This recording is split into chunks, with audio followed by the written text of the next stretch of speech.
I'm in 1204 2D Multiplane. The 2D Multiplane tool in Duik creates a simulated 3D camera parallax for 2D layers. Sometimes it's just easier on the computer and on the designer to animate 2D layers than to set up and prepare an entire 3D space, and this tool makes it even easier to do that.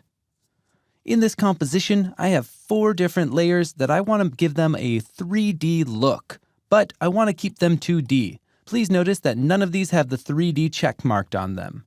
I'm going to go ahead and select this layer up top, hold down Shift, and select down to my bar 2D multiplane. So these 4 layers, which are the titles and these bars, I will give them a 3D look while they remain a 2D layer.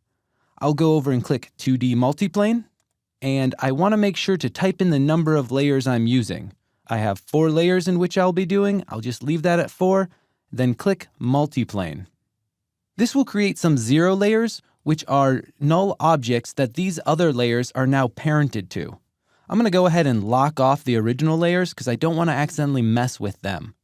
This also creates a control layer at layer 2, and it gives it this little camera icon if I zoom in.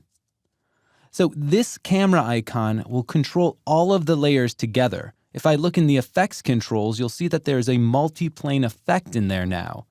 I'm going to zoom back out to fit, and I'm just going to click and move this around, and you can see that it's actually moving as if it's in 3D.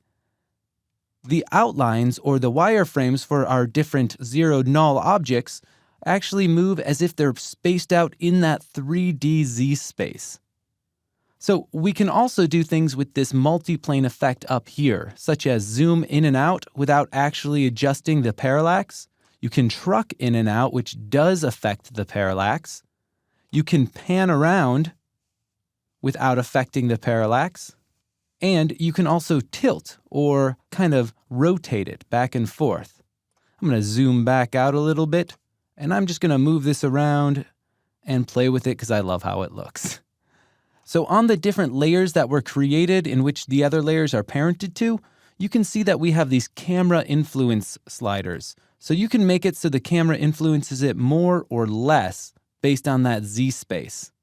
And you can tweak and change this to look however you want it to based on these different camera influence. It kind of makes it closer or further away to where the camera would be.